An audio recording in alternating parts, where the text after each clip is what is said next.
Hello there, it's me, Sari here again. Today I thought I'd show you how I have been playing around with these distress stains.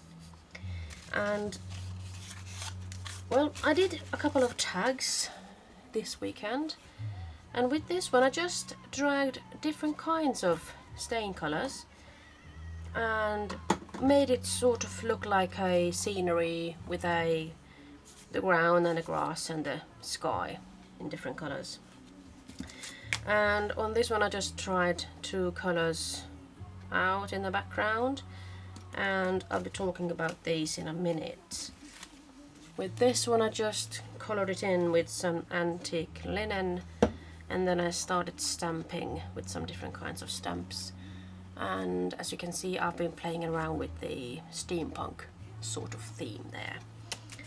And this is just a tag that I made before this weekend. I just wanted to play around with this man that I had been having him lying around for quite some time now. It's a stamp that I have stamped in brown, and then I'm cut it out, and I just wanted to make him come to use actually. And when it comes to my name there, Sari, I have put on some glossy crackle accents actually. Crackle accents, no glossy there. So, and this is a piece of paper that I colored in with vintage photo, I think, and I just managed to make it look like Indian sesame tree.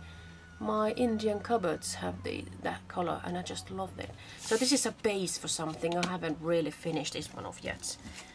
And I showed you something with this one before, and I just felt like that one's a bit of skew, so I just made it differently. So actually here you can see what the stamp looks like. Of course it's stamped a little bit outside of the paper, and what I did later was I just dragged two colors and then I stamped it all over again and cut the circle out and put it on top of it, so I could actually have some more life to this tag. So let's see, I mean, when it comes to these luggages, I'm just a little bit afraid of tilting the tripod there. You see the luggage, the 3 pieces of luggage there. I colored a piece of paper in 3 different kinds of brown, and then I just stamped with a suitcase stamp there, and then I cut them out. So in that way it's pretty easy to make your own decorations, I think.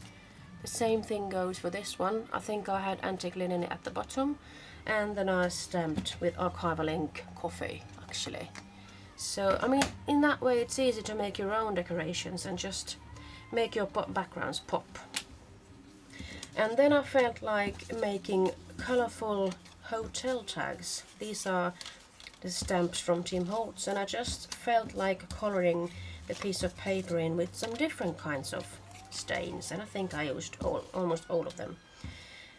And here's even some brown and so forth. So it's fun to actually just make a circle and just wait until it dries, and then just go ahead stamping.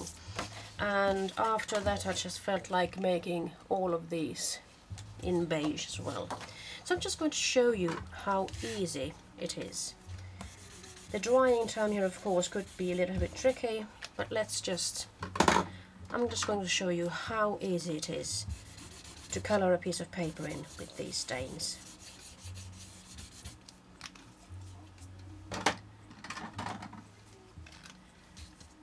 And I just wish you had more of these colors coming out pretty soon, because I'm lacking a couple of colors, I must say.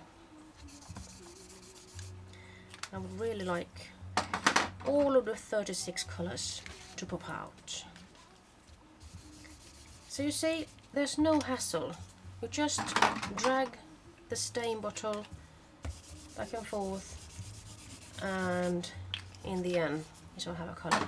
As you can see, I accidentally had some blue going in there, so in that way you could actually mix and match those colors and create your own colors, I suppose. Here's some fired brick, and let's see if I should go for some forest moss also. So as for now there are 12 colors out. I think I'm going to make all of them 12 work. And let's go for some brown. This is walnut stain. Pretty dark, isn't it? So let's see which ones are missing. So the vintage photo, of course, but I'm thinking another one. Absolutely, it's the sort of pale weathered wood, the pale blue. And then we are going to finish it off with the vintage photo. And depending on how much pressure you add to this, the more color is going to come out.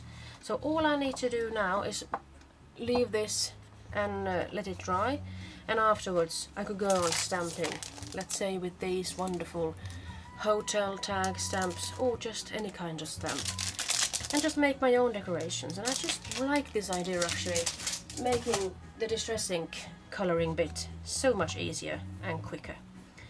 So that's just another tip from me. And if you want to, of course, you could actually go on spraying these with some perfect pearls or something, just to make them shimmer just a little bit more. And there might be a reason to caution you, because when I start to blend these colors in, or when I start to adding some more water here, the colors might actually start migrating and mixing with each other. But I don't mind that now, do I? Perhaps that's what I'm looking for. So that is it. I'm not going to leave it to dry by itself, and I'm hoping for some smashing results when it's done. So I'm just going to pause here and let you go on with your everyday business. Bye bye.